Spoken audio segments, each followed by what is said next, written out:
Hello everyone, তোমরা সবাই কেমন আছো? আশা করি প্রত্যেকে খুব ভালো আছো আর ভালো থাকবেই না কেন বলো। শীতের মৌসুম এখন বলে কথা, সবাই খুব আনন্দ করছো, পিকনিক করছো, ফেস্টিভ্যাল চলে এসছে। হ্যাঁ, 25শে ডিসেম্বর চলে আসছে, সবাই খুব খুব আনন্দ করো।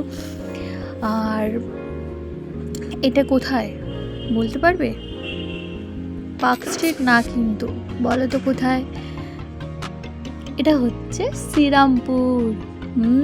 বুঝতে পারছো এটা শ্রীরামপুর। কিন্তু এই প্রথমবার কিছু নতুনত্ব দেখতে চলেছি আমরা শ্রীরামপুরে। তো যারা শ্রীরামপুরবাসী আছো, যারা কোন্নগর, রিজরা, হিমমঠ এসব জায়গায় থাকো, তারা অবশ্যই এইখানে যাও, আনন্দ করো, মজা করো, এই চার্চে যাও। এত সুন্দরভাবে জিনিসটাকে সাজিয়ে তুলেছে। প্রথমবার কিছু ওনাদের সঙ্গে কথা বললাম, জিজ্ঞাসা করলাম যে এটা কি প্রতি বছর হয়? ওনারা বললেন হ্যাঁ প্রতি বছর হয়, কিন্তু এত সুন্দর বাইরে ডেকোরেশনটা কখনো হয়নি। এই প্রথমবার আমরা সরকারকে আবেদন জানিয়েছিলাম, তাই সরকার থেকে এটা করেছে।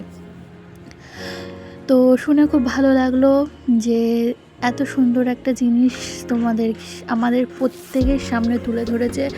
জানি পার্ক স্ট্রিটে সবাই যেতে পারি না আমরা, পার্ক স্ট্রিটে প্রচণ্ড ভিড় হয়, অনেকটা দূর হয়ে যায়।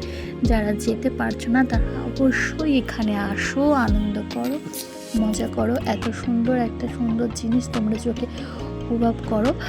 আর আসো, অবশ্যই আসো। আর আসলে পরে অবশ্যই দিনের বেলায় এসো না, রাতের বেলায় এসো। রাতের বেলায় আসলে এত সুন্দর সমস্ত কিছু দেখলে ভালো লাগবে। এত সুন্দর লাইট, এত সুন্দর ডেকোরেশন, সেটা দেখতে খুব খুব খুব ভালো লাগবে। সেটা কিন্তু দিনের বেলায় আসলে সেটা বোঝা যাবে না। তো যাই হোক, এরপর আমরা চার্চের ভিতরে ঢুকে যাব, গিয়ে একটু প্রে করব, তারপর বেরিয়ে আসি। তাহলে চলো চার্চে যাওয়া যাক।